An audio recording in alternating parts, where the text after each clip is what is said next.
مولاي صل وسلم دائما أبدا. Hai, Assalamualaikum warahmatullahi wabarakatuh. Saya Muhammad Abdullah bin Muhammad Zulkifli. Amirul Mukminin bin Ahmad Sawal. Nama saya Muhammad Amin Najwa bin Zamah Saya Muhammad Zamid Ikhwan bin Muhammad Faizan daripada kelas DCD 5A. Daripada Kolej Profesional Mara, Indra Mahkota, Kuantan, Pahang. Saya sekarang ini berada di rumah keluarga saya iaitu di Muar Johor. Saya sekarang berada di rumah saya di Batu Gajah, Perak. Saya berasal daripada Shah Alam, Selangor. Saya di Cendering, Kuala Terengganu.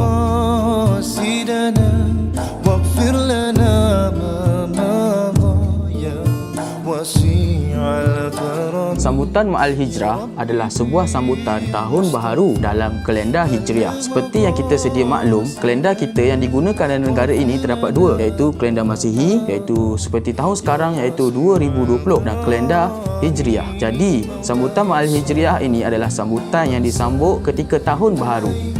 Kalender Hijriah diperkenalkan pada tahun ke-17 Hijriah, iaitu pada tahun pemerintahan Saidina Umar Ibn Al-Khattab. Saidina Umar Al-Khattab menetapkan permulaan tahun Hijrah adalah pada tahun bermulanya Nabi kita Saidina Muhammad SAW berhijrah daripada Mekah ke Madinah. Peristiwa ini berlaku pada 2 Rabiul Awal 14 September 622 Masihi. Antara kemuliaan bulan-bulan haram ini ialah disunatkan berpuasa. Daripada Abu Hurairah dalam hadis ma'fum telah berkata, Nabi ditanya, apakah solat yang lebih afdal selepas solat fardu, dan apakah puasa yang lebih afdal selepas bulan Ramadan?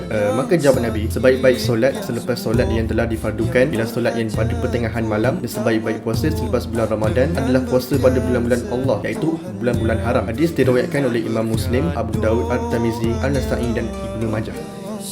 Di samping itu, sunatkan juga kepada umat Islam untuk berpuasa pada 9 dan 10 Muharram. Ini kerana tarikh 10 Muharram atau dinamakan sebagai Hari Ashura yang bermaksud 10 mempunyai nilai sejarah yang tersendiri.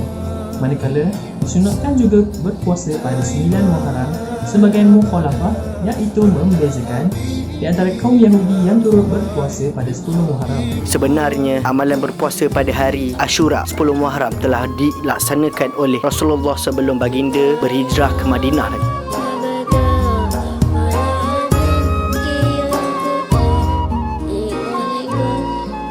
Peristiwa penting di bulan Muharram. Di samping melaksanakan ibadah puasa sunat ini, suatu yang sewajarnya dijadikan pengiktibaran pada peristiwa yang berlaku pada 10 Muharram bila Allah menenggelamkan Fir'aun ke dalam laut akibat keingkarannya dan keangkuhannya. Peristiwa lain yang dikatakan berlaku pada 10 Muharram ialah mendaratnya kapal Nabi Nuh di atas Bukit Judi. Selain itu, peristiwa Nabi Yunus AS yang terselamat di dalam perut ikan paus adalah salah satu peristiwa Muharram. Jadi, kerana itulah pentingnya peristiwa hijrah bagi kita sebagai umat Islam, dan kita perlu mengenangnya kerana kita sebagai umat Islam perlulah mengingati akan jasa Nabi, akan usaha Nabi, akan segala susah payah Nabi dalam melakukan hijrah Nabi daripada Mekah ke Madinah. Yang kerana itulah kita menyambutnya bulan awal Muharram, salah satu bulan kemenangan dan juga salah satu bulan yang penuh kisah-kisah keajaiban, kisah-kisah Nabi-Nabi terdahulu yang berlaku padanya pada bulan Muharram.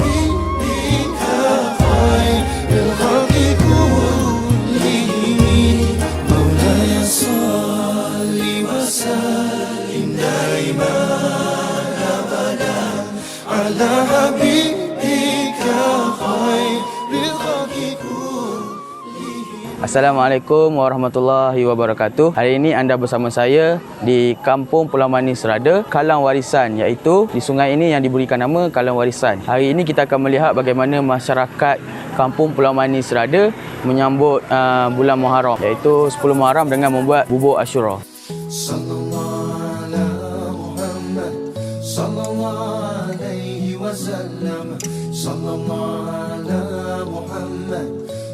Masyarakat di Kampung Pulau Manis Serada telah berkumpul di Kalang Warisan ini pada jam 8 pagi lagi untuk mengadakan gotong royong kecil-kecilan bagi membersih kawasan setempat dan sungai mereka ini.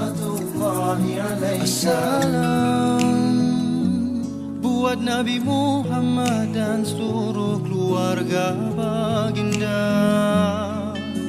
semua para sahabat. Sekarang ini, masyarakat di Kampung Pulau Manis Serada sedang melakukan persiapan awal untuk membuat bubur Ashura.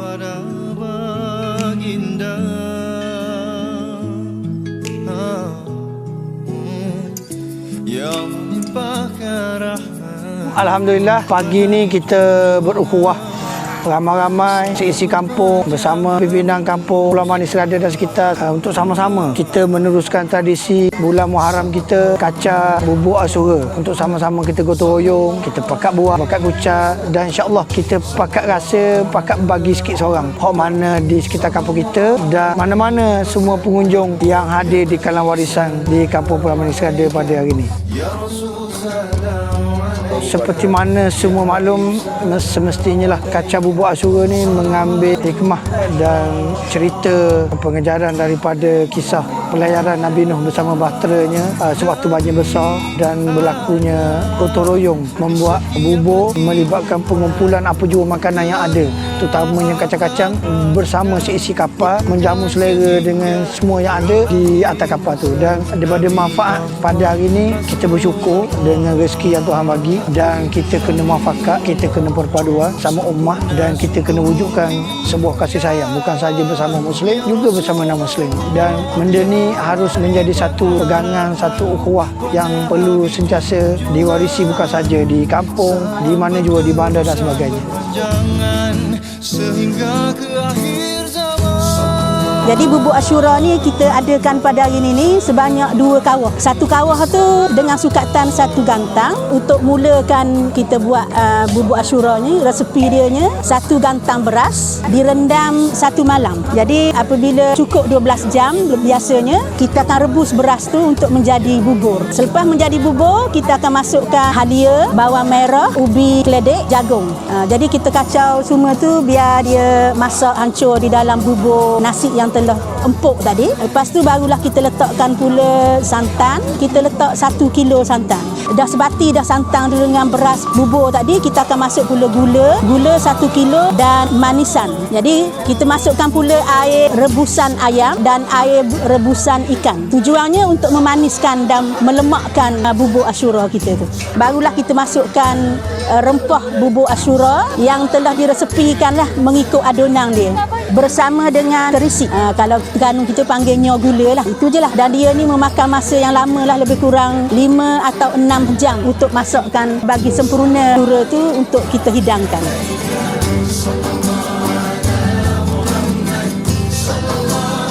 Selain daripada tu kita masukkan juga ikan. Dan bila hancur semua sebati semua, ikan ni kita masuk dengan ayam paling akhir sekali dia. Setelah semua rempah diletak.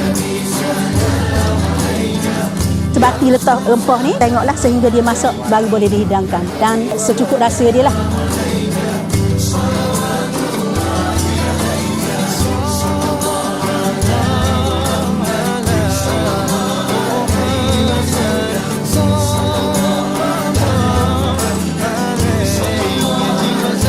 Dan hiasan dia, aksesori dia, kita letakkan sambal kelapa muda dengan ikan.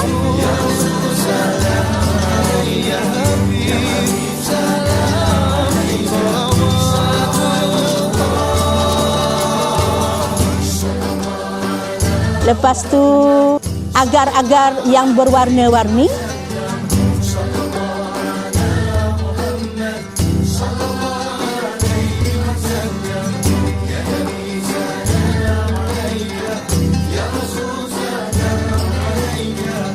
Dan telur dadar sebagai hiasan dia.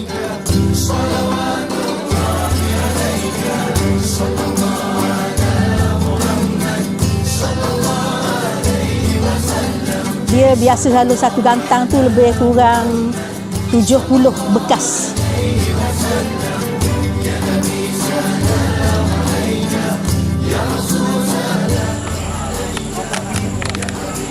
Sudah siap Sura Terengganu Pulau Manis. Rasa memang terbaik abah. Sura di Kalang Warisan. Orang-orang lama air tangan ni memang terbaik lah.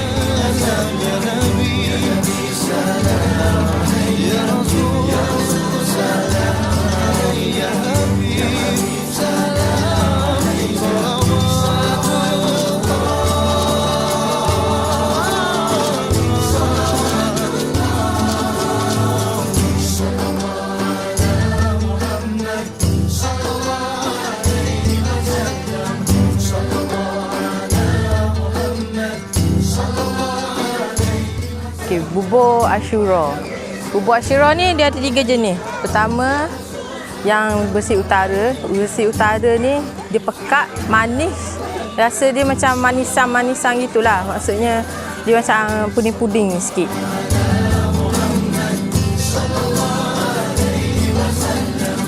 Lepas tu yang kedua, selatan. Yang selatan ni cair. Macam bubur lambuk. Gitu. Lepas tu yang ketiga ni, yang bersih Pantai Timur. Ni memang favourite saya.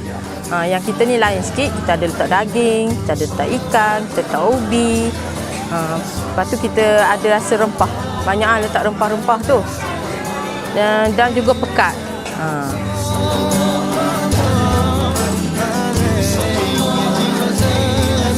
Antara kelebihan membuat bubur Ashura ini adalah dapat mengeratkan silaturahmi kerana kita bergotong royong bersama masyarakat. Selain itu, kita dapat mengeratkan perpaduan sesama kaum, seterusnya memupuk nilai positif dalam diri kita kerana diberikan tanggungjawab dan lain-lain lagi. Lepas tu kita ada nilai-nilai murni lah. Membuat satu gotong royong ni, kita dapat rasakan nilai murni itu dalam bentuk kerjasama, dalam bentuk bertolak ansur. Lepas tu kita ada juga rasa perasaan kerajinan. Bila satu masyarakat tu saling memahami, maka kat situ kita akan dapat iaitu satu keselamatan. Maksudnya satu tempat tu akan menjadi aman lah sebab kita saling memahami. Itulah pentingnya gotong royong dalam kalangan masyarakat. Kesimpulannya, Muharram menjadi berbeza kerana di dalamnya ada kejadian yang sangat berharga bagi agama Islam, iaitu hijrah Rasulullah SAW. Banyak keistimewaan yang diberikan oleh Allah pada hari ini, di antaranya adalah gandaan pahala bagi yang melaksanakan ibadah pada hari itu. Hari ini adalah hari kasih sayang. Dianjurkan oleh semua Muslim untuk melaksanakan kebaikan, menambah bekalan pahala dengan bersilaturahim, beribadah dan banyak bersedekah, terutamanya bersedekah kepada anak yatim piatu. Apa yang baik datang dari Allah dan yang kekurangan itu datang daripada diri kami sendiri. Ambil yang jernih dan buanglah yang keruh. Sekian, wabillahi taufiq wal hidayah. Assalamualaikum warahmatullahi wabarakatuh.